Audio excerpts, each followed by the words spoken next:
Hello, this is Father Louis Skirty with my little puppy, Santa Ana. Actually, she's not a puppy. She's 3 years old, but she's always with me. If I sit, she's on my lap. Anyway, we're here for a Q&A session of Friends of the Word, the weekday word. What I did was I sent out an email, and if you'd like to always contact me, just contact me at Father Lou Skirty at hotmail.com, right? Father Lou, SFR, Father Lou Skirty at hotmail.com, with questions, comments, whatever you want. And if there are questions that I will answer on the air, you get a gift. And this gift is going to go to Steve. The gift is going to be a pair of rosaries. I don't have them here with me, but I'll send them off to Steve. Okay, the first question is, okay, Father, if Adam and Eve had two sons, Cain and Abel, where did they come from? Okay. First of all, we have to realize that the Bible is not a history book, a book of historical events in many ways, but it's not a history book, nor is it a biology book. So the Bible is a myth. A myth is religious history. So the concept of God creating one man and one woman goes back to Semitic literature when the authors were trying to teach to the people of Israel what it was like for us to be living in a multicultural and multi-polytheistic culture. In other words, what was it like for the Israelites to be living in a community surrounded by other communities that believed in many, many, many, many, many gods? The Israelites believed that they were God's chosen people. We'll talk about that later. And they also believed that they had one God, the only God.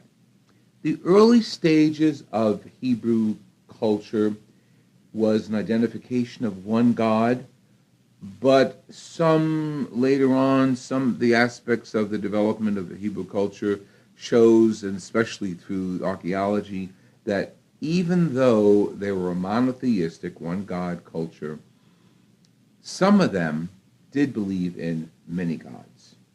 And that gets developed through the ages as the works of the prophets come into play, and the prophets start really focusing in on monotheism and the one God. Not one true God, one God, only God.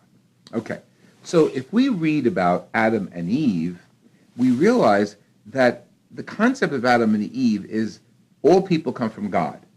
That's the concept. That's the basic foundation. God is the creator of people.